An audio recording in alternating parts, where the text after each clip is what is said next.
Hi everyone, my name's Christina and this channel is In the Garden. Today we are headed to Larry's house. He is a friend of mine that I'm very close friends with, almost family. And we planted corn earlier this year. We planted a bicolor yellow and white corn, and then we planted a white corn, both of which are a variety that grows very short, 4 to 6 feet tall. And we expect one for sure, maybe 2 ears of corn if we're lucky.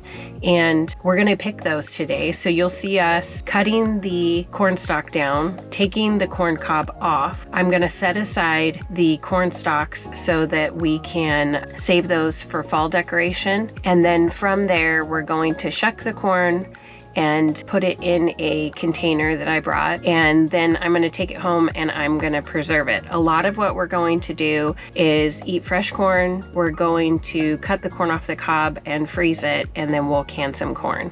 So with this video, I fully expect that we will probably only get 1 ear per corn, and that's fine. This was my first year really having any successful growing before in the past. So anything we can get today, I will just be grateful to have. I did already pick some last night, and we gave 6 to our neighbor and ate 3 for dinner, and they were amazing. Now, any corn heads that didn't fully develop, like germinate, we'll save, dry out, and use for seed. Now, things to know when it comes to corn. Each corn is actually got silk attached through the top of the cob. So as you see the outer leaves layered on the corn cob, each silk goes down and pollinates from the corn silk. So each silk goes down and pollinates each corn kernel. Now, if you see any cobs where, you know, the kernels are completely full, each one got pollinated. If you see missing spots, that means that spot didn't get a pollination to the silk that goes down to the cob. So that's something to look for. Now, we're going to separate everything as we go. I'll show you how we take it off of the stalk, set aside the stalk itself for decoration, and start shucking the corn. So I hope you enjoy this video. Please like and subscribe if you do have a minute, and we will get started.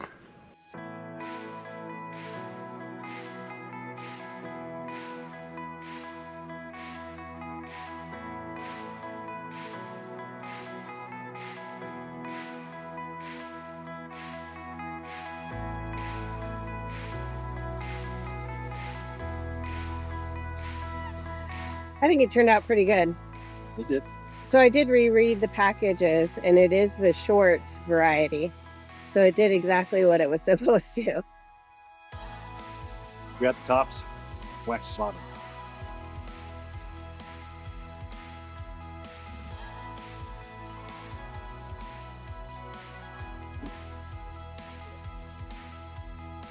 All right, hold on. 2 hands. You got a watermelon laying claim to it.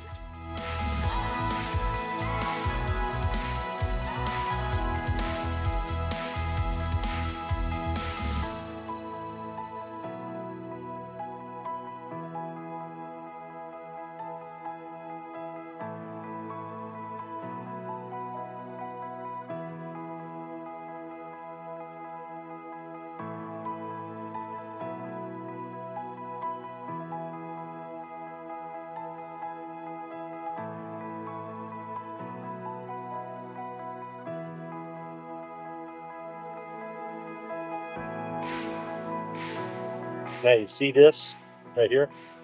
Yeah. That's called smut. Yeah. Well, you just trim it off. But if that gets into your crop, Yeah. it can spread over the whole year and take out your whole crop.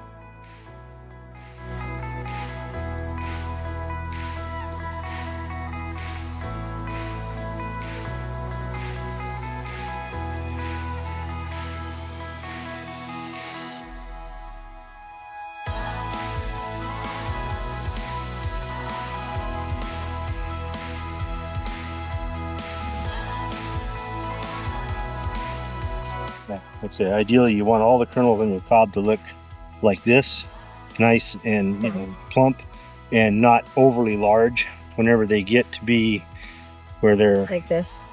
Yeah, when that's overripe, that's ready for seed. But when they get to where the kernels are starting to get gigantic like this, Oh yeah. then they're at the absolute peak of their maturity. That's smut. Smut. Okay, that one's good. Yeah, we'll keep this one. It's still a little dimpled. It shouldn't. This one's okay. And then we had 2 of the yellow multi, and the yellow multi actually was sweeter than the white. I like it. There's several different breeds of the yellow multi. Yeah. Okay, this one got. Should we save this one for seed? We can. Okay. Yep. So we just let him dry out then? Yep, just let him dry. Ew, this one got bad. Look at that one. Oh yeah, it didn't even mature. When your kernels get like this, big, plumpy looking things, then that's the absolute top end. So that's like a week past maturity. Yeah, this is the C grade. So it's not that it's inedible. It's just going to be starchier and tougher. And when you become a corn connoisseur or you're raising your own corn, what do you want? You want the best. But we'll improve on what we harvest based on what we do this year. What you learn from this year's harvest, you'll avoid in next year's. Well, like I said, this year is the first time I've ever gotten anything really edible. Yeah, a lot of these are over plump. Yep, this one is too. But that's okay. Maybe cream corn or something. Well, yeah, you could do that with it. Or you could, make corn chowder. Seed. Saving for seed. Eating. More to go.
Now, when you get done, we'll count the number of usable ears that we've gotten out of it. And that'll give you an idea of what that 50-foot row will produce. So I don't think we'll have too much corn, to be honest. by average standards, so you had a 50-foot row, you should have produced 100 ears.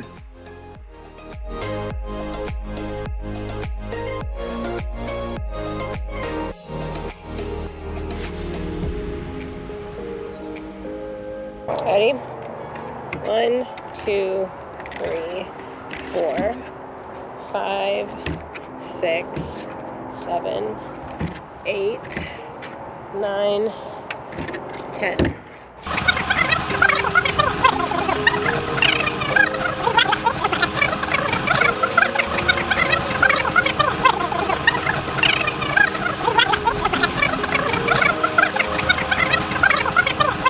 $27 versus $37. 27 and 37? Yeah.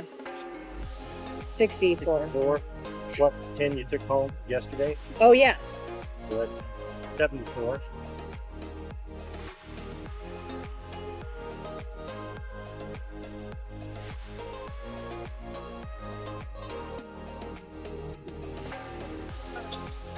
That's heavy. Okay, we are done picking all of our corn. Take a look. We've got some corn stalks here that we're going to save and bundle. We'll dry them out first and set them aside for fall decoration. I have the corn inside of the cab as well as the cobs that we saved for seed. So let me show you. Quite a bit. We'll save it for ourselves and our friends. Here are the ears that these actually went past ripeness. So you see they've dried out. These are actually well on their way to seed, becoming dried out seeds. And then sometimes when you see this dimpling, that's past maturity and we can save these for seed. So 4 of those and 2 of these for the white. And then let me show you how much corn we got in the cab. So I think we counted 74. There's 67 here and we had 10 last night, somewhere around 10 last night, 6, 9, something like that. So overall 74 ears of corn. That was a 50-foot row. So that ended up being, I think Larry said, 2 ears per foot. And so our goal would be for next year to have double this amount of corn. We're going to start the corn earlier. That'll help a lot. And then we're going to harvest the corn earlier. We're about 10 days past due on this corn. And so some of the corn is really, let me grab it. So it's really plumping up because it's overripe and it's cinching down and squishing out the other pieces. This is a good example where it's very plump, but that's fine. This will all make really good corn. And this is where I'm talking about where you see the gapping. The gapping can be seen there where pollination didn't come down and touch that corn kernel. So I hope you enjoyed this video. I hope you got some wisdom from Larry. He's one of my favorite people. And I hope you will like and subscribe these videos. We really do enjoy having this time to garden, and normally we wouldn't normally video it, but we wanted to start sharing it with you guys. And so please, please, please put your comments below if you have any questions. This will be my really first year for growing corn successfully, so if you have any tips, put them below and I'd love to see what you have to say. So thank you so much, and I hope you have a wonderful day. I hope you're growing corn and potatoes and onions too, and we will see you in the next video.